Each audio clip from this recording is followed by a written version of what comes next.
Assalamualaikum warahmatullahi wabarakatuh dan selamat sejahtera kepada pelajar kelas saya.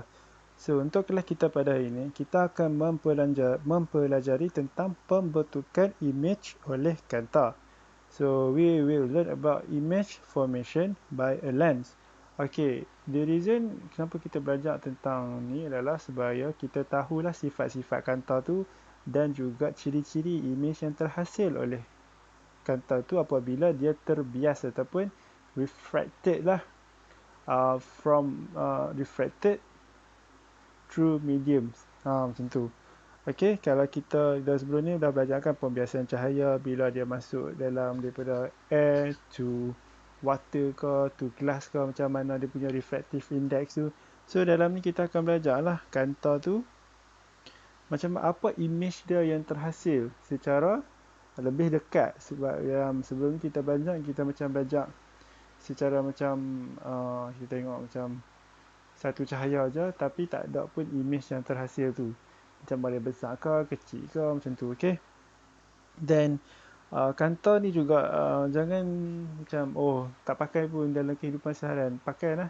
Sebab macam contoh macam kalau rabun jauh ke rabun dekat ke, kantor pun yang pakai. Kalau macam awak jadi fotografer ke, kantor lenses yang awak berminat nak beli tu, awak macam faham lah. Okay, kalau aku beli kantor ni, image apa yang terhasil. Kalau aku beli kantor ni kan, macam image dia apa yang terhasil.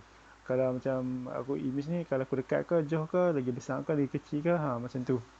Okay, so kalau awak nak jadi optometrist ke one day, sifat-sifat kantor ni salah penting kan, sebab untuk penggunaan untuk diagnose mata dia, macam dia sakit mata ke, kantor apa yang sesuai dengan dia. Macam tu. Ada optometrist, orang yang pakar mata, macam yang buat cermin mata tu dipanggil optometrist. Okey, mari kita tengok tentang pembentukan image oleh kanta. Kanta merupakan sekeping bahan lut sinar seperti kaca, perspex atau plastik, dan mempunyai dua permukaan dengan sekurang-kurangnya dua permukaan melengkung. Terdapat dua jenis utama kanta, iaitu kanta cembung dan kanta cekung. Okey, ini kanta cembung dan ini kanta cengkung. Tengoklah. Kanta cengkung ni dia tebal dekat tengah. Kalau yang kata cembung ni, dia punya ni macam bentuk mata sikit. Macam tu. Okay, kita tengok eksperimen ni. Okay, tadi saya lupa nak bagi tahu. Okay, dia adalah perspektif, adalah dua kanta cembung. Okay, dua kanta cembung membentuk satu kanta cekung. Faham tak? Macam satu lagi kat sini. Nampak tak ni? Macam ni bentuk dia, kanta cembung. Nampak tak bentuk dia macam kata cengkung sini?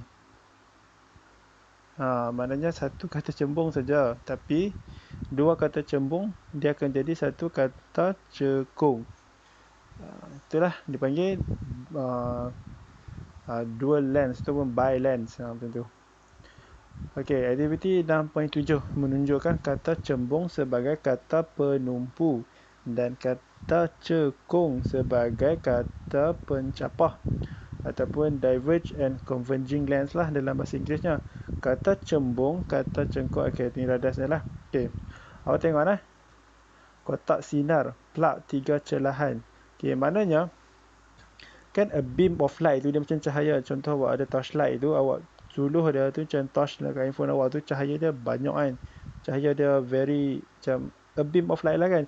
Tapi susah lah kalau macam kita nak investigate sifat cahaya tu kalau dia merentasi kanta.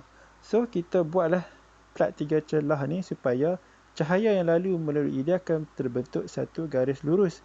So kita dapatlah tengok pergerakan dia tu sebagai satu garis lurus. So bila dia lalu ni, dia akan nampak seperti satu garis lurus ni. Satu garis lurus ni dia akan tembus dekat kanta ni, dan apakah yang terjadi dekat lintasan sinar selari ni, dekat lintasan sinar ni. Okey, the ray ni apa jadi kat dia. So itulah apa yang kita nak cuba belajar. Okey. So kita ganti suri bentuk tu, tunjukkan alir tu ni, tembus dia. Lepas tu kita tengok apa jadi kat dia. Kita tandalah kalau bertembung ke, bercapah ke, apakah. Okey. Aktiviti di atas menunjukkan bahawa sinar cahaya selari selari. Okay, maknanya sinar tu mempunyai jarak yang sama melalui kata cembung akan menumpu pada satu titik fokus F. Oleh itu, kata cembung dikenali sebagai kanta penumpu. Okay, sebaliknya, sinar cahaya selari yang melalui kanta cekung kelihatan seolah-olah mencapah dari satu titik fokus F. So, maknanya kanta cembung ni dikenali juga sebagai kanta penumpu.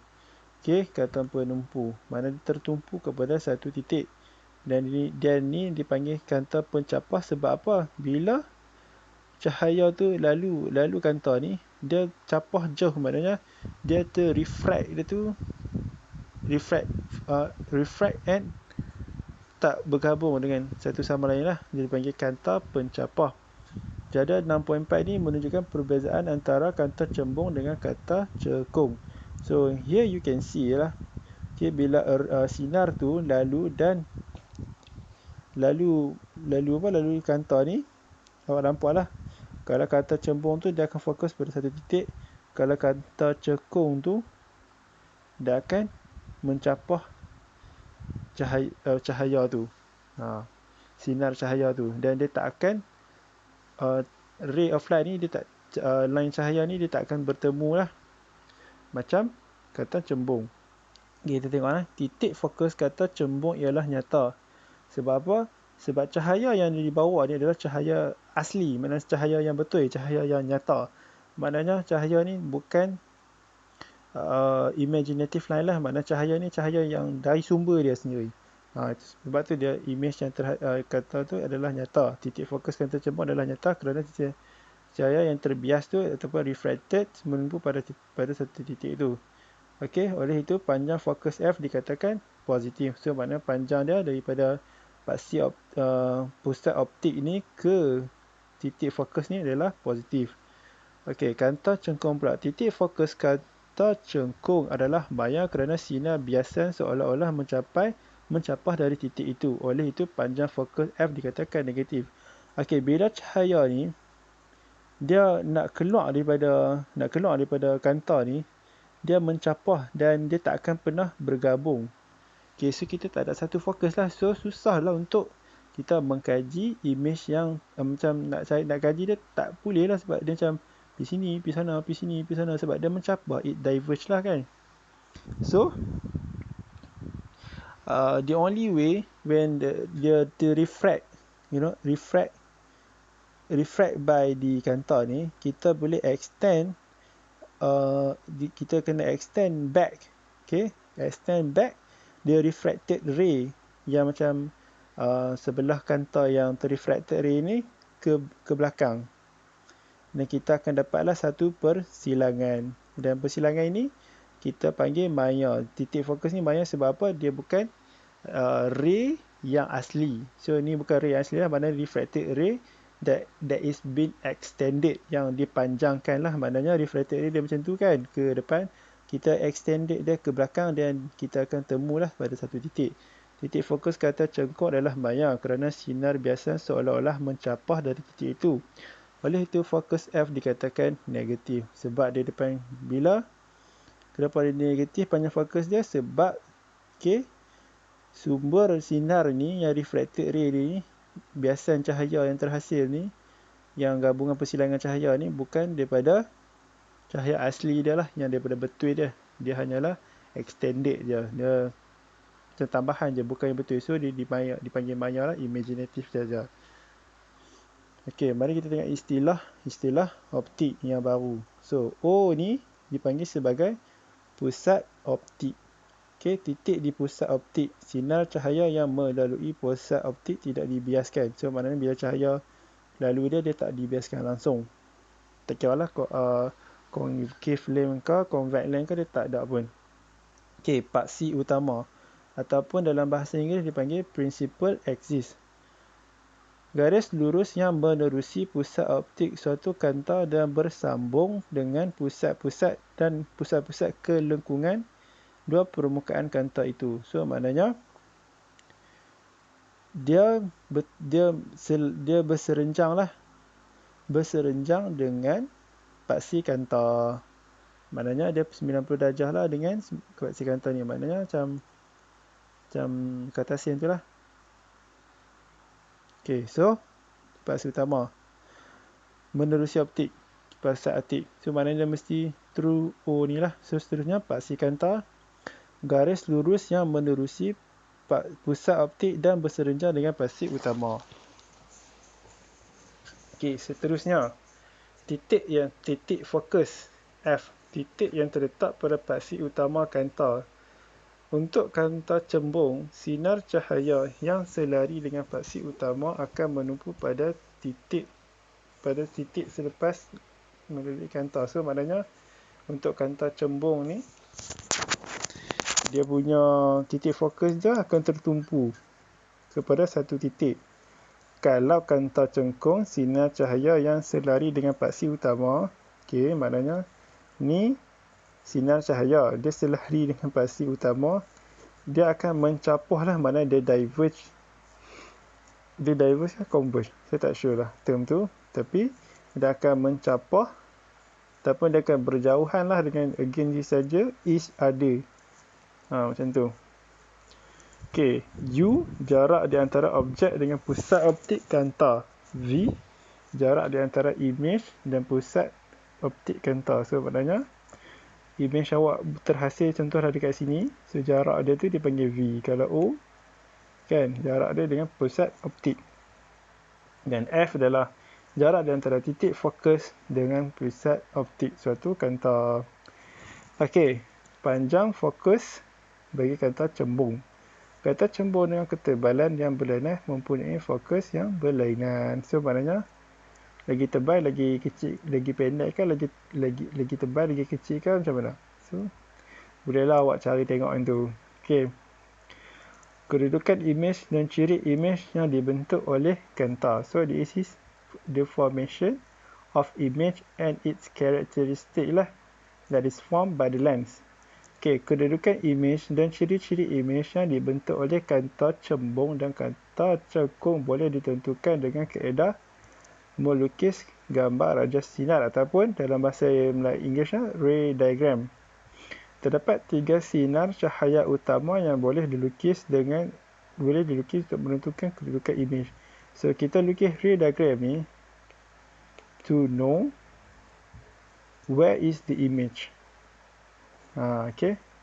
So, dalam lukisan ni, dia sebenarnya ada 3 ray. Tapi, kita belajar 2 ray saja. Sebab dengan 2 ray saja dah cukup untuk kita menentukan di manakah posisi image tu. Okey. Ray yang pertama. Sinar yang menuju pusat optik merambat pada garis lurus. So, maknanya, dia lalu pusat optik ni tiada biasan. Tapi, kalau dia lalu pada paksi kantor, dia akan terbias ke F. Dan satu lagi, bila dia lalu dekat F, yang ni dia lalu paksi kantor, ni dia lalu F, dia terbias, dia akan selari dengan paksi utama. So, ada tiga jenis ray ni. Tapi kita akan belajar hanya menggunakan bila dia lalu dekat pusat optik dan juga dia lalu pada paksi kantor ni lah, ditempuh paksi kantor ni.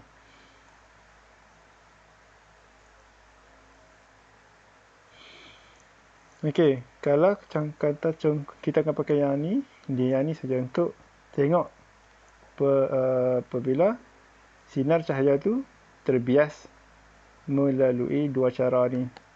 Okey, sinar yang menuju pusat optik kalau kata cengkung merambat pada garis lurus melalui pusat optik tanpa dibiaskan. Okey, kalau dia lalu dekat pusat optik ni dia tak dibiaskan langsung. Kalau dia lalu dekat cahaya tu selari dengan paksi utama dan dia kena dekat paksi kantor ni, dia akan mencapuh keluar.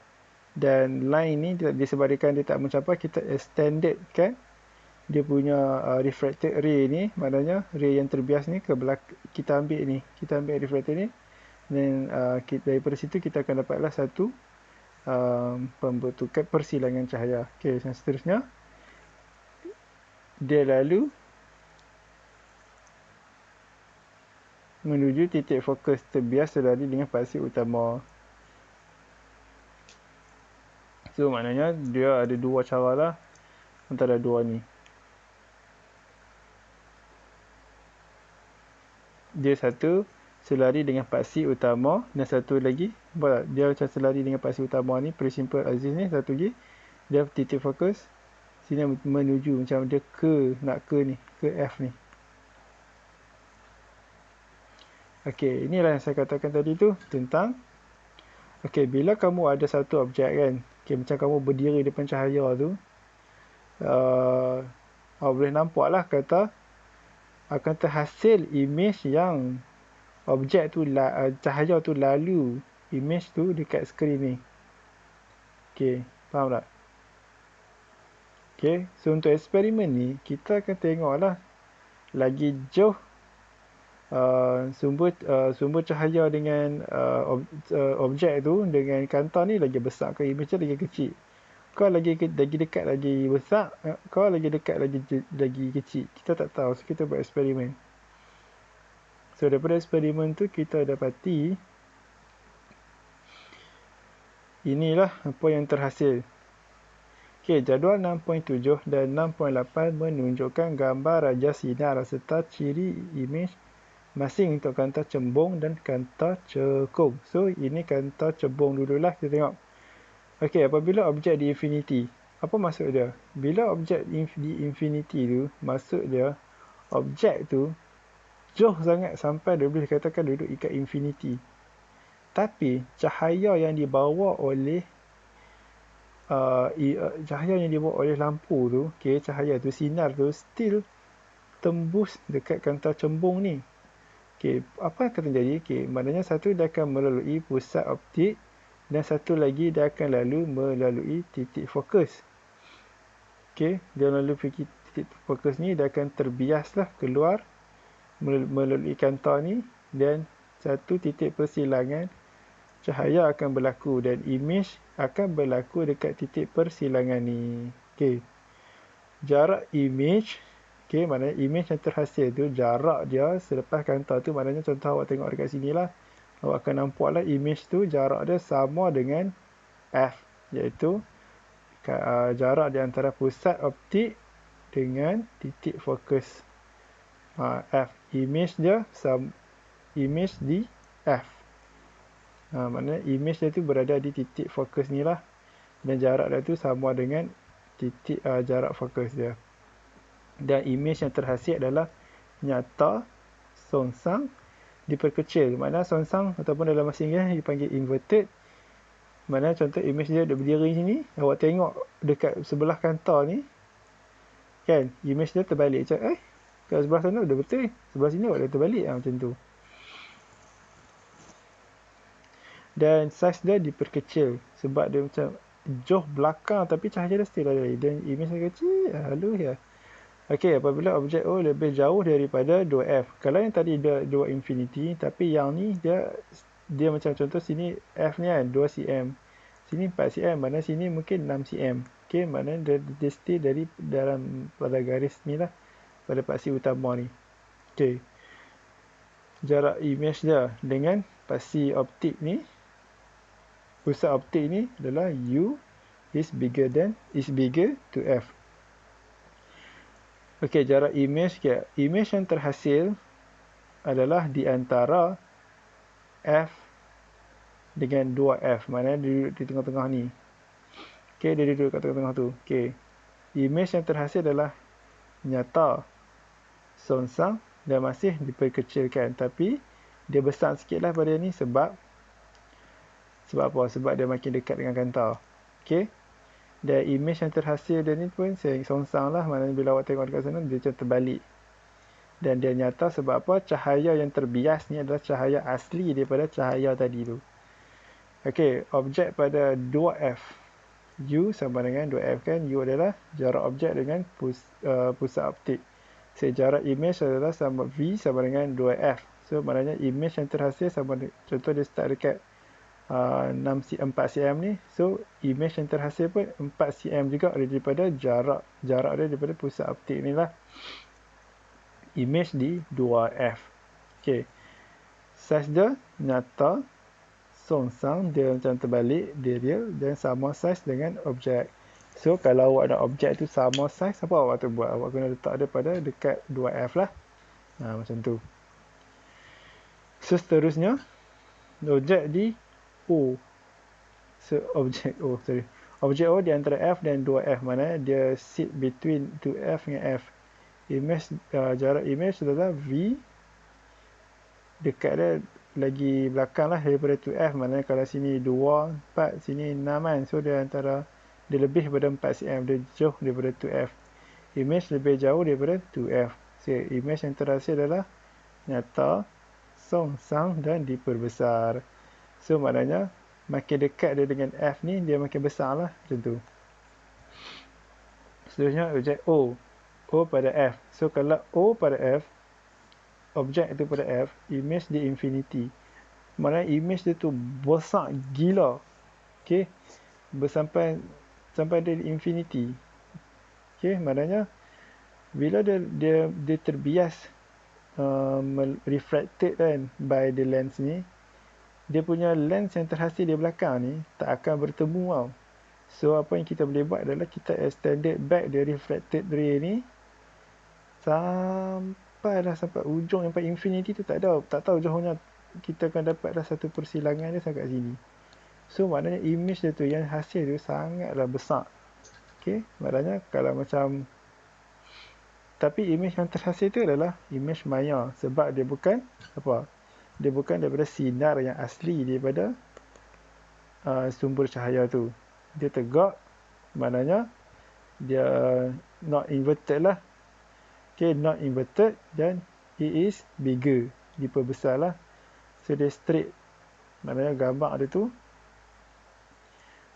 lurus lah, macam tegak, bukan songsang. Macam tu. Objek O di antara F dan dengan pusat optik. So maknanya F dia dekat depan pada F, jarak image dia adalah V is bigger than U. Maknanya jarak image dia tu lagi besar lah daripada jarak objek dia tu. Tapi dia stay lah, dia macam ni juga, tapi dia tak duduk atas F ni. Okay, dia duduk kat sini. So kita pakai konsep yang sama lah, kita extended back the refracted ray ni sampai dah dapat satu persilangan. So objek yang terhasil tu maya, tegak dan diperbesar. So kalau awak macam nak tengok benda besar, letaklah pada focal length dia. Okey, kalau kanta cengkung pula macam mana? Kalau kanta cengkung ni, sifat dia macam saya kata lah, dia mencapah keluar. Dan kita extended back dia refracted ray ni supaya kita dapat satu persilangan cahaya. So kita boleh produce image dia. Okey, objek O lebih jauh daripada 2F. Di antara pusat optik dengan titik kedudukan objek itu di antara pusat optik dengan titik fokus tu, dia terhasil dekat depan kanta ni, dan jarak image dia adalah lebih kecil daripada jarak fokus. Image yang terhasil adalah maya, tegak dan diperkecilkan. Kalau untuk kanta cengkung ni, satu je awak kena tahu, dia memang diperkecilkan. The image dia tu maya lah, sebab kita tak pakai cahaya asli daripada line yang asli daripada sumber cahaya tu sendiri. Kalau dia duduk depan F, objek O di antara F dengan pusat optik, maknanya dia duduk depan F lah. Jadi belakang F ni depan F. Di antara pusat optik ni, dia punya size, dia punya jarak image pun still kecil daripada jarak dia tu. Jarak titik fokus tu. So benda yang terhasil, image yang terhasil, ciri dia maya, tegak dan lebih kecil. So maknanya kalau awak tengok anything yang produced by the convex ni, ataupun kanta cengkung ni, tak real lah, maya. So kalau macam awak pakai cermin ke apa semua tu, bukannya image yang betul pun, semua tu image yang maya saja. Dia macam satu image yang terhasil daripada refracted ray tu, iaitu pun yang di extended back. Faham tak? So awak tak ada kata macam macam awak tengok muka awak kat cermin ke apa, betul ke tu muka awak yang sebenar kan, padahal benda yang terhas itu adalah maya sahaja. Okey, seterusnya kita akan belajar tentang pembesaran linear. Okey, perhatikan gambar foto 6.3. Apabila suatu objek dilihat melalui kanta pembesar pada jarak yang kurang daripada panjang fokusnya, so maknanya kurang daripada panjang fokusnya. So maknanya dia di antara ni lah, so fokus dia tu dia kurang, so dia dekat tengah lah. Saiz image yang dibentuk adalah satu kanta yang bergantung pada kedudukan image-nya. Image terbentuk diperbesar, so bila dia depan titik fokus tu, image dia besar lah, yang macam mana kita tengok tadi dalam ray diagram tu. Okay, untuk ray diagram ni saya suggest awak belajar lah cara ray ni pass through kanta ni, pusat optik ni. Okay, sebab apa? Kalau awak faham cara nak lukis pusat optik ni, cahaya yang melalui pusat optik ni, it is easier for you to understand ciri image yang terhasil daripada awak hafal satu persatu. Kalau untuk kanta cengkung ni, hafal lah sebab dia ciri image dia sama je. Kalau dekat F ke, belakang F ke. Faham tak? Okay. Okay, daripada aktiviti, okay, kita tengok lah. Aktiviti 6.0 menunjukkan saiz image yang terbentuk oleh suatu kanta bergantung pada kedudukan objek dari pusat kanta. Perbandingan antara saiz image dengan saiz objek dibentuk berdasarkan nisbah ketinggian image kepada ketinggian objek tersebut. So, maknanya untuk mencari pembesaran linear ataupun M, kita menggunakan nisbah lah HI over HO. Height of image over height of object.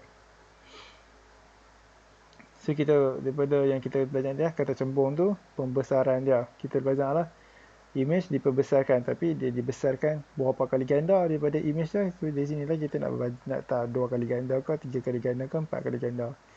Berdasarkan rajah 6.34, nisbah ketinggian image kepada ketinggian objek juga sama dengan jarak dia. So, maknanya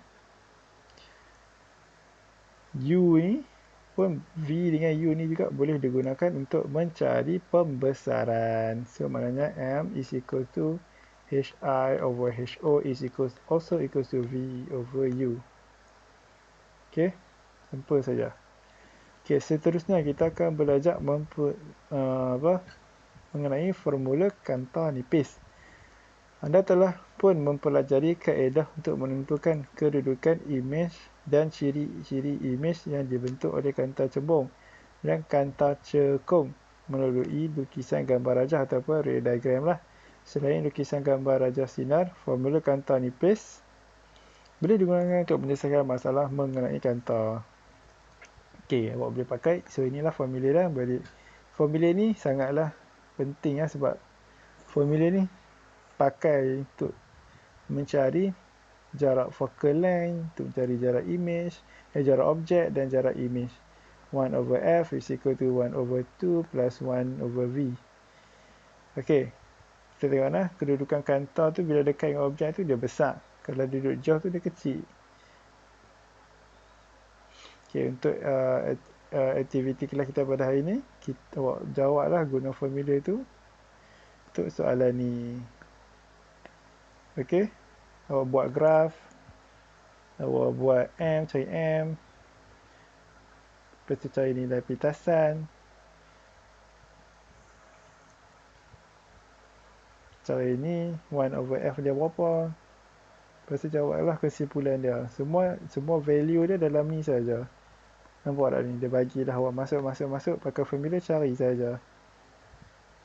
Okey, untuk menyelesaikan masalah, tengoklah jenis kanta tu. Kalau ada kanta penumpu ataupun kanta cembung, dia positif focal length dia. Kalau ada kanta cengkung ataupun kanta pencampur, dia negatif lah, sebab image dia terhasil di depan kanta. Jarak image adalah nyata di sebelah kanta yang bertentangan dengan objek maya dan dia depan kanta lah. So, untuk contoh satu ni awak boleh tengok sendiri lah. Dia pakai kanta cembung, dia punya F dia equals to positif. Kalau dia pakai kanta cengkung, F is equal to negative something. Macam tu saja. Untuk Maknanya nanti dia tak akan bagi dah lah. Focal length adalah negatif ni. Dia akan sebut nama kanta tu, kanta dah lah. Kanta tu, dia punya focal length tu membawa kepada positif ke negatif. Itu saja untuk kanta. Sekian daripada saya. Terima kasih.